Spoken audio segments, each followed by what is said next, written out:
claims that they originated on the planet Venus when Venus was Earth-like. They were similar to us, as in third density, third dimensional, if you will.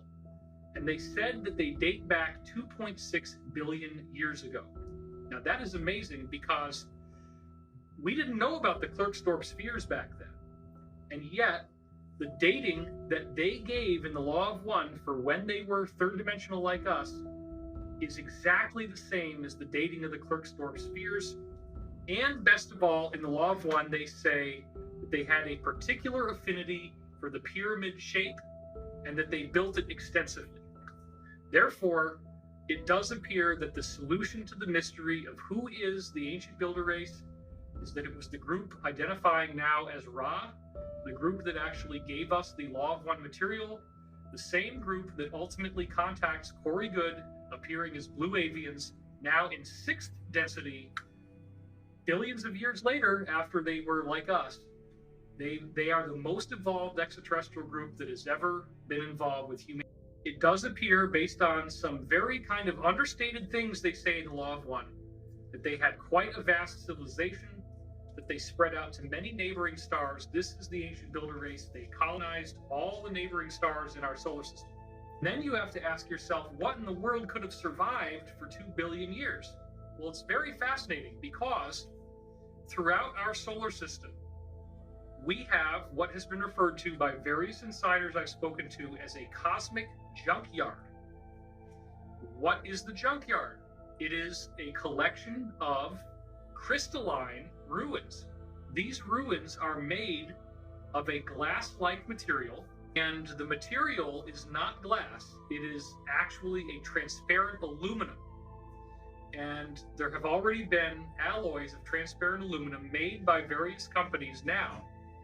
And when they stress test these alloys, they find out it's 5 times stronger than bulletproof glass. As our secret space program has apparently gone beyond our solar system with reverse engineered technology similar to what they got in the Roswell crash, which is over 70 years ago now, they found that all of the approximately 54 different stars in our own local group of stars, they're all gravitationally connected. Every one of those stars has planets and moons and satellites with these same crystalline ruins on them. Obelisks, pyramids, domes. Fly by the comets, visit asteroids, visit the moon of Mars. There's a monolith there, a very unusual structure on this object that goes around Mars once in 7 hours. When people find out about that, they're going to say, who put that there? Those obelisks, pyramids, and domes only constitute what is visible on the surface. The ancient builder race spent a lot more energy building inside these moons and planets than they did on the surface. We're talking about vast regions that are habitable, where all you really need to do is seal off the door and reintroduce air, and you've now pressurized an environment that can be reoccupied. What I believe is that in 1976, when Viking did this incredible reconnaissance in the bicentennial summer, they photographed something that was a mystery, was at the centerpiece of the NASA raison d'etre for going to Mars, the search for life, and they then never followed up. It's a set of pictures, 2 separate sets of frames at 2 different sun angles that show a collection of pyramids, an astounding geometric regularity in this layout. We don't have to prove they're artifacts. All we have to do is provide probable cause to suspect they could be, and then the ethics of science say you got to go and test. When you go back to the original NASA imagery of the Martian surface from 1976, there are 2 frames that really matter. There's 35A76 and there's 70A13.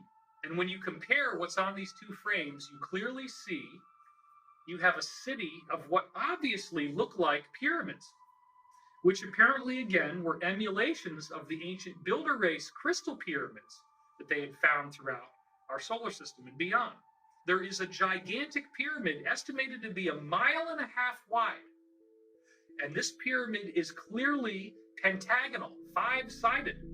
But what is even more fascinating than that, there are 2 of the 5 corners at the top that are narrower than the others. And when you actually look at the pyramid, it is the 5-star human pattern of the human body.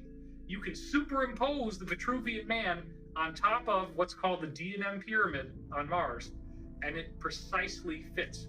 What does that mean? That means the 5-sided pyramid on Mars is anthropomorphic. It is a human image. It is a pyramid built in a human image. So believe it or not, pyramids and obelisks have been found on the moon, on Mars, and on other moons and satellites throughout our solar system that are very damaged and very, very old, over 2 billion years old.